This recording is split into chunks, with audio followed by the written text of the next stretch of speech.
Okay guys, welcome back na naman sa ating YouTube channel guys. Ayan, happy New Year sa inyong lahat mga ka-Explorero TV. Ayan, nga pala guys, unang-una binabati ko lahat ng aking mga subscriber from here on the Philippines and all around the world. So happy New Year sa inyong lahat guys. And also Merry Christmas na din.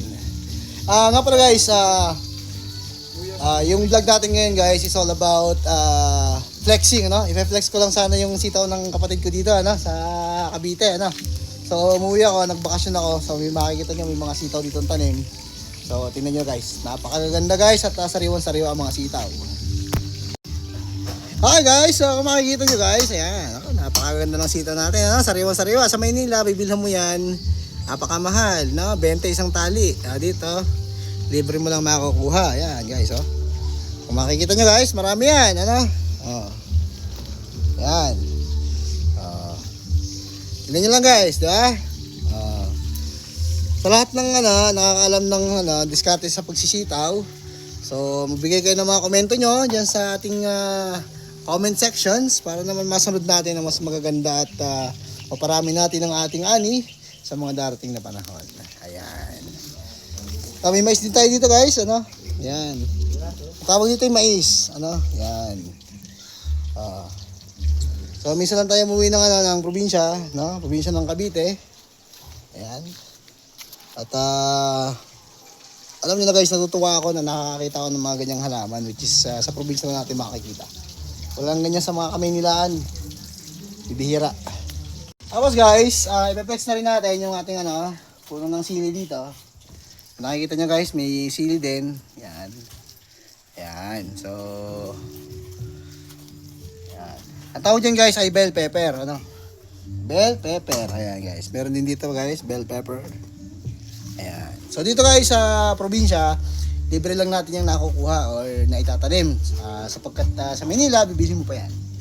So buhay probinsya, buhay Maynila, malaking diferensya pero depende na rin sa tao nakatira, no?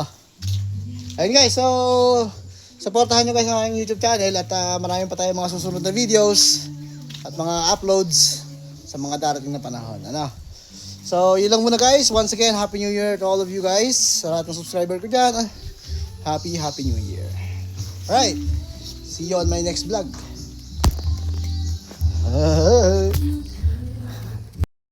Guys, so bali na-flex ko na sa inyo yung sitaw kanina. So bali ang sunod ko namang i-flex sa inyo yung tanim namin na kamoting kahoy o kung sa English ay cassava. So ito yung cassava guys. Ayan guys, so kung makikita natin, ito ang cassava. So yung ganitong uri ng cassava ay mas mababa ang cyanide content kumpara doon sa cassava na kulay green ang tangkay. So kung magtatanim kayo ng cassava guys, I really suggest na magtanim kayo ng cassava na kulay pula ang sanga. Tatandaan niyo yan guys, kulay pula ang sanga kung magtatanim kayo ng cassava. Huwag kayo magtatanim ng cassava or kamoting kahoy na kulay green ang sanga. Sapagkat ang kulay green ng sanga ay mataas ang cyanide. There's a possibility na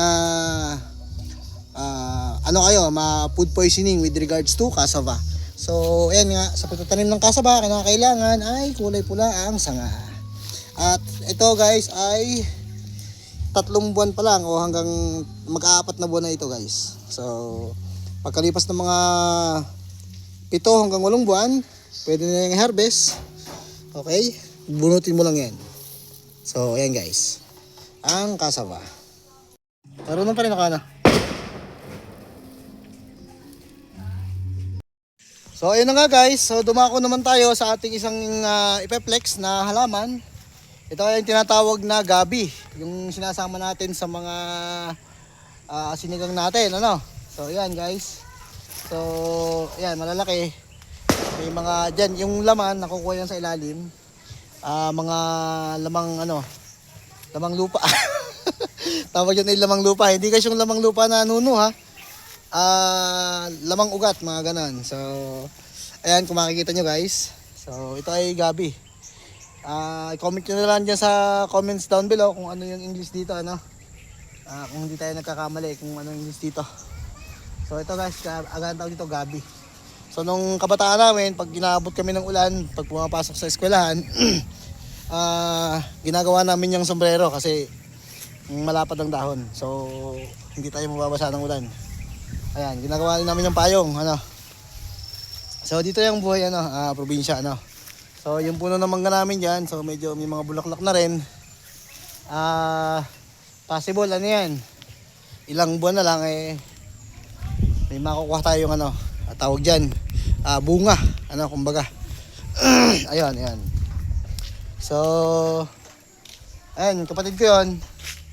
Katatapos lang niya magkudkod ng buko. Ayan. Binili namin yan sa palengke kasi mahirap sa buko dito eh. Kaya sa palengke kami bumili. Ayan. Gagawin yung buko salad. Kasi siyempre New Year, celebrate tayo. May konting matamis sa pagkainan. Sipin nyo guys, ilang pirasong buko pa lang yun guys ha. Inabot na siya ng... Ilang piraso pa lang yun eh. Inabot na siya ng ano, 200 pesos guys. So medyo mahal talaga ang buko. Kaya yung sasabihin nila na...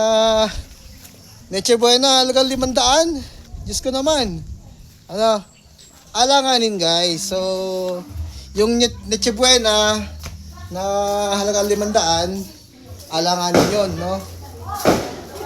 Oo. Yan. Ito yung munting bahay namin. Medyo hindi pa ayos yung bahay namin guys eh. Ay, hindi naman So, sa malaki. motor eh. Sinalilo. Ayan ang kapatid ko guys. So, ayan. Pakaingay. Nanay Emma. Ayun. Si Nanay Bita. Kaway-kaway. Ayun. Hindi guys, hindi kakasya ang 500 sa Neche Buena. Ano? Ito namang ipe-plus ko sa inyo guys. Ano naman to? Tinatawag na, hindi naman to halamang nakakain. Kumbaga parang halaman siya. So nag-iibang kulay niya tuwing buwan ng December or January. So ito ay halamang Paskwa, no? Paskwa yan siya guys, na ibang variety. So kulay dilaw siya na may halong puti. So yun ang Paskwa. Yung ibang tawag nila dito bukod sa Paskwa ay Ponsecha. Tinatawag nila ito Ponsecha. Sa mga gustong humingi ng ano, lahi nito, bumisita lang po kayo dito sa amin sa Barangay Esperanza at bibigyan po kayo ng konti, no? Kahit kailang isang tangkay lang yan, mabubuhay na yan. Ponsecha, ibang lahi yun guys, no? Ayun na nga guys. So ang sunod ko namang i-flex, yung kapatid ko, ayan, may tattoo yan guys. Ayan. Sa mga gustong magpatato guys, sa tropa namin, si Paring Ram, pwede kayo magpatato. Ayan. Quality Sa yan. anong pangalan din tattoo din? Anak ni Kuya Doy? Si Cedric. Ayan, si Paring Cedric, pwede rin kayo magpatato doon guys. Cedric Oloteo, ayan, taga rito niyo sa Esperanza. Artist din, artist. Artist din yan guys, so makukuha nyo lang sa mga mabangalaga. Siyempre, tropa naman. Kayo nang bahala mag-usap doon. Paring Ram at si Paring Cedric Oloteo. So ito nga guys, ang sunod ko namang i-flex ay ito ang aming kalamansi. So ayan, kung makikita nyo guys, ano? Ayan. Napakarami, bawat sa kanya may maraming bunga, ano? Marami siyang bunga. Tamang abuno lang at tamang pag-aalaga para makuha natin yung gantong kalidad, ano? Bawat dulo may bunga. Ayan guys. Saka tamang ano rin, pruning. Kailangan marunong ka mag-pruning ng maayos. So nakikita nyo guys, kahit mga maliliit may dulo, may mga bunga talaga. So ayun, at organic ang ginagamit nilang pataba dito. Ayan guys. Ayan. So ayun na.